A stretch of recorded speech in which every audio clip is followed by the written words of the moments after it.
دل کہیں اور چل.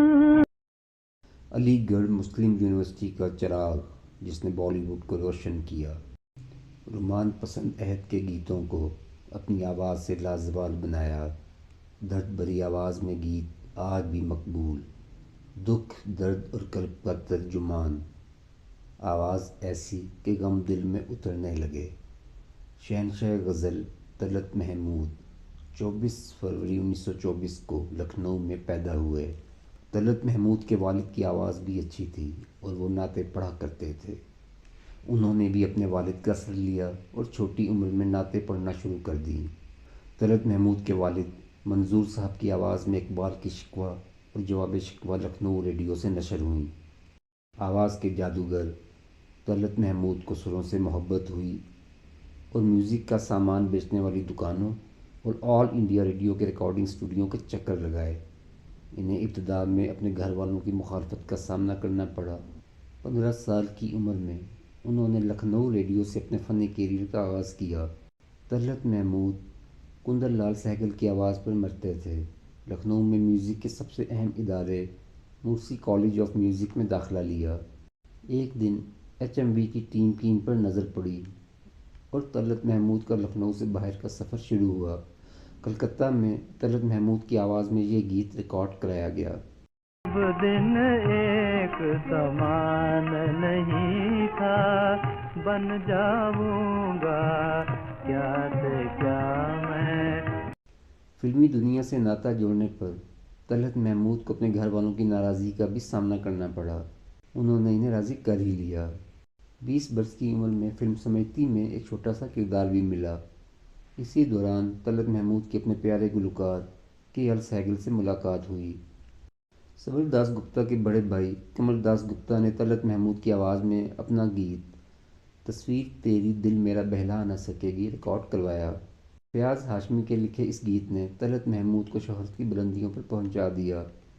تصویر تیری دل میرا بہلا نہ سکے گی.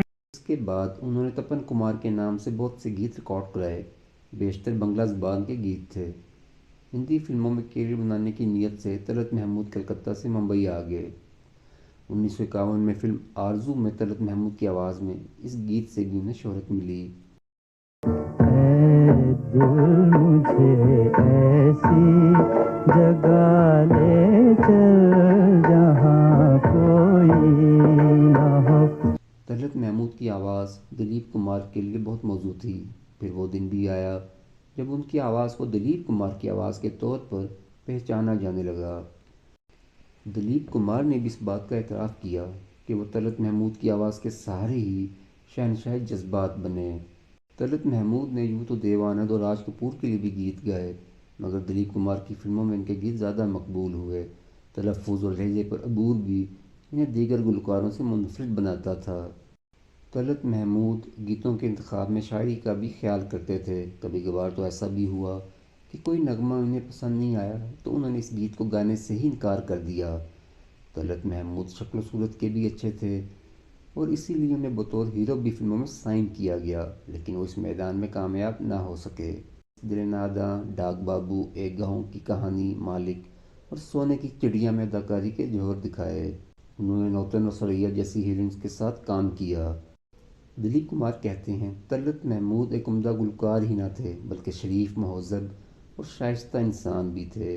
وہ ادب اور آداب کے لکھنوی کلچر کی جیتی جاگتی تصویر تھے اور کم گو بھی تھے. طلعت محمود کو ان کی فنی خدمات کے اعتراف میں پدم بھوشن کے ایوارڈ سے نوازا گیا. انہیں بھارت کا فرینک سناترا بھی کہا جاتا ہے. کسی نے کیا خوب کہا ہے، مجھے کسی تھراپسٹ کی ضرورت نہیں، میرے پاس طلعت محمود ہے. طلعت محمود نے تیزی سے بدلتی موسیقی سے اپنی ناخوشی اور بددلی کا اظہار کیا اور گلوکاری سے دور ہوتے گئے. انہوں نے 1990 کی دہائی میں فلموں کے لیے گانا بند کر دیا تھا. فلم سازوں کی روایتی بے رخی اور بے حسی کا شکار یہ فنکار دل کے دورے کے باعث 9 مئی 1998 کو اپنے مداحوں کو ہمیشہ کے لیے اداس چھوڑ کر چلا گیا. طلعت محمود نے 12 زبانوں میں 800 سے زائد فلمی گیت گائے اور اپنے چاہنے والوں کے دلوں میں آج بھی زندہ ہیں. زندگی دینے والے سن، میری دنیا ڈھر گیا